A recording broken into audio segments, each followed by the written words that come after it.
You might have noticed it, but the CIA has a funny little quirk where they deny an allegation for decades only to later have the files that escape from being burned or shredded declassified. And then they look at you like, yeah, so what? We lied. What are you going to do about it now?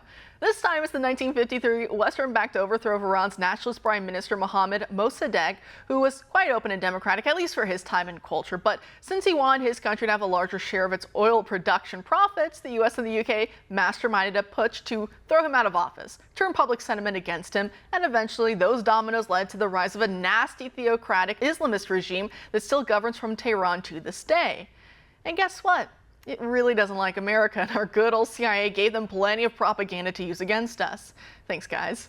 Anyway, you've heard me talk about this before, so just to recap briefly, much of this operation was planned and carried out by the agency's senior officer, Kermit Roosevelt Jr., the grandson of President Theodore Roosevelt, who was absolutely a blast to read about, a real man of his times.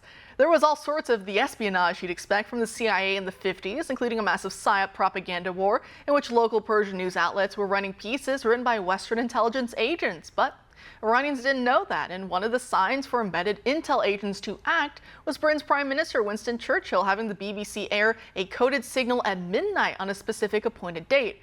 It's literally insane. There were protesters who were killed by government forces that still had foreign currency in their pockets because they were being paid to agitate, kind of like a color revolution today, where from the point of view of an outside observer, the protests going on internally in a specific nation look like the result of grassroots, widespread dissatisfaction with the current ruler. But it's not. It's astroturfed by outside forces with a specific goal in mind that's not necessarily the goal of those on the ground being manipulated, kind of like puppets. And now, all these decades later, the CIA is officially describing that 1953 coup that it backed as being undemocratic. But this is probably its own PSYOP too, because the agency in its statement to the press said that they are committed to being as open with the public as possible. So how I read that is that they know credibility is way down, the public doesn't trust them, not just pockets on the right and left anymore, but now most people, everyday people. And so they're admitting to obvious cases like this one to say, hey, you've got nothing to worry about from us. We're straight up and honest when it doesn't affect sensitive ongoing matters. We can admit when we did wrong things in the past, but now we're woke. So you don't have to worry about that anymore, because we're all about equality and inclusivity.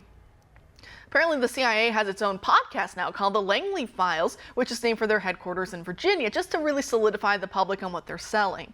That podcast would actually probably be very beneficial for those who know how to read between the lines to listen to. Anyway, what they're selling includes making the public believe them when the CIA tells them that their Trump hat wearing neighbor or their Mama Bear school board activist Facebook friend or Latin mass going brother are literal terrorists. But not those guys filling the streets in support of Hamas, brutally killing civilians. No terrorists there.